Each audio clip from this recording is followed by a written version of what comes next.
Phoenix police are searching for leads in the murder of a 17-year-old girl. An innocent bystander in a drive-by shooting. The family of a murdered Phoenix teacher has a glimmer of hope to get some justice.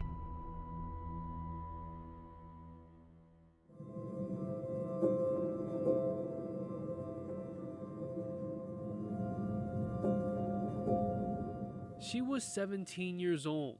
Her bedroom is still intact, her sanctuary untouched. The makeup, clothes, and shoes all in place. It's like Itzel Espinoza never left, something her family would like to believe.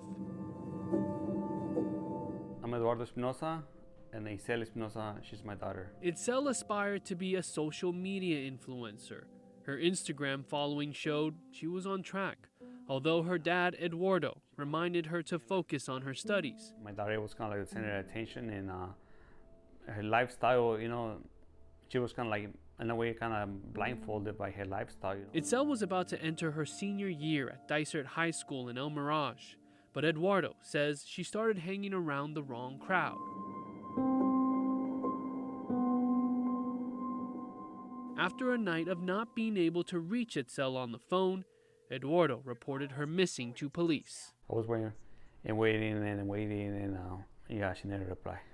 On the morning of July 3rd, 2021, news came out of Phoenix. Phoenix police are searching for leads in the murder of a 17-year-old girl. The victim found shot to death in a car over the weekend.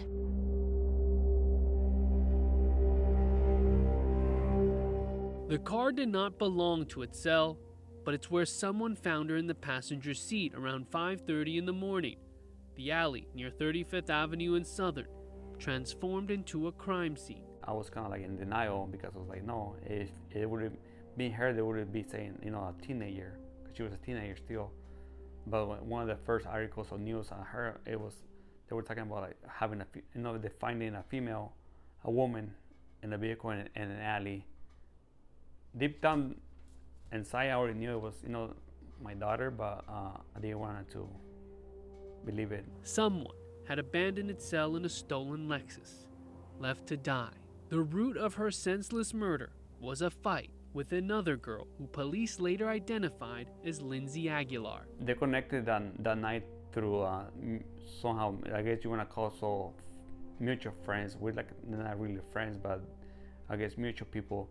They were hanging out at the moment of the incident. Police say there had been previous issues brewing between Itzel and Lindsay, who was 18 then. Court documents say on the night of the murder, the two teens got into a physical fight.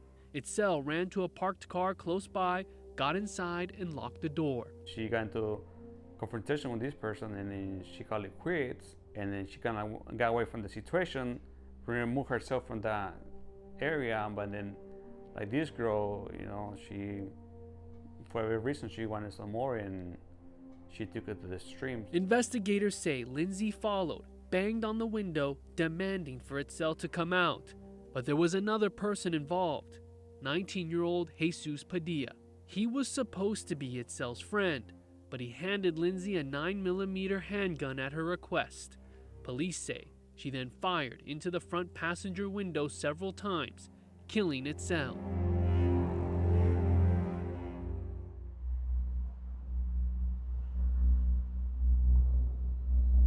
We know where Lindsay is. We believe she's somewhere in Mexico. We're working with federal partners. We're also working with local Mexican authorities to try to identify where she is. After leaving the scene, police say she fled the country for Mexico.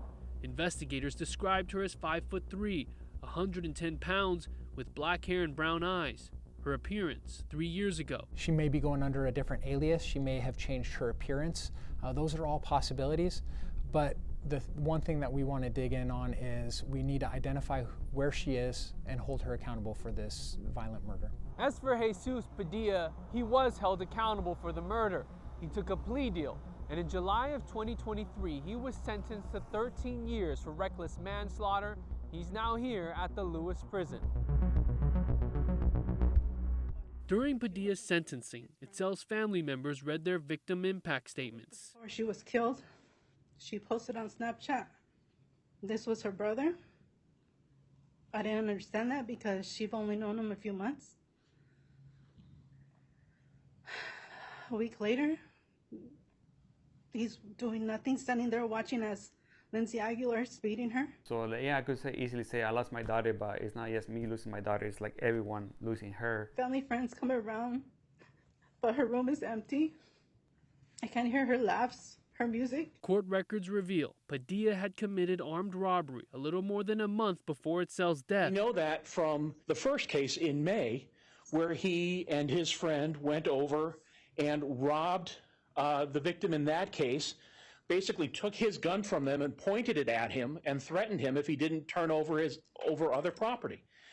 He was living like a jackal. He was given a 7.5-year concurrent sentence for that crime. And I wanted to look at you in the eye to tell you right now that what you did was wrong, straight up. While the defendant was not the person who actually pulled the trigger, he was the person who handed the gun over to the person who actually pulled the trigger, a woman named Lindsay Aguilar. Padilla admitted to handing Lindsay the gun that took an innocent girl's life and instructing a 16-year-old boy to drive off with Itzel and to leave her body in that car. I want to apologize to both her and her family for what happened the morning of July 3rd, and I send my heart out to the family and apologize for the damage I've done or allowed to happen.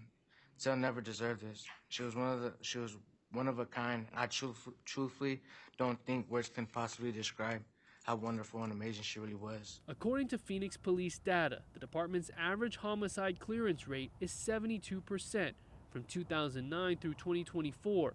Important to note, homicides from months or years prior that are finally solved reflect clearance when cases are officially closed. In 2023, Phoenix PD reached its highest clearance rate in 10 years, 87%.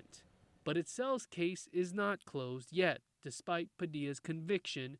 As police say, Aguilar is still on the run. That's what we're asking right now for family and friends of Lindsay is, you know what she did was wrong. She needs to stand trial. She needs to speak to us. She needs to speak to the community and tell everybody why she did what she did. This is a 17-year-old that lost her life for no reason.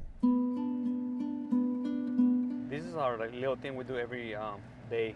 Every day, Eduardo and his family make this short drive from home to where they feel closest to Itzel. Like, she was a girly girl, so we tried to keep her area clean and decorated and, keep it up to date. They keep her gravesite and headstone clean, surrounded by decorations. They sit here, day or night, to sense some sort of peace. Eduardo knows he has more leads than other victims' families, a face and a name of someone allegedly responsible for taking his daughter's life. But until the arrest of the primary suspect is made, justice for Itzel has not been served completely. It's like a pain never goes away. You have to kind of learn how to live with it.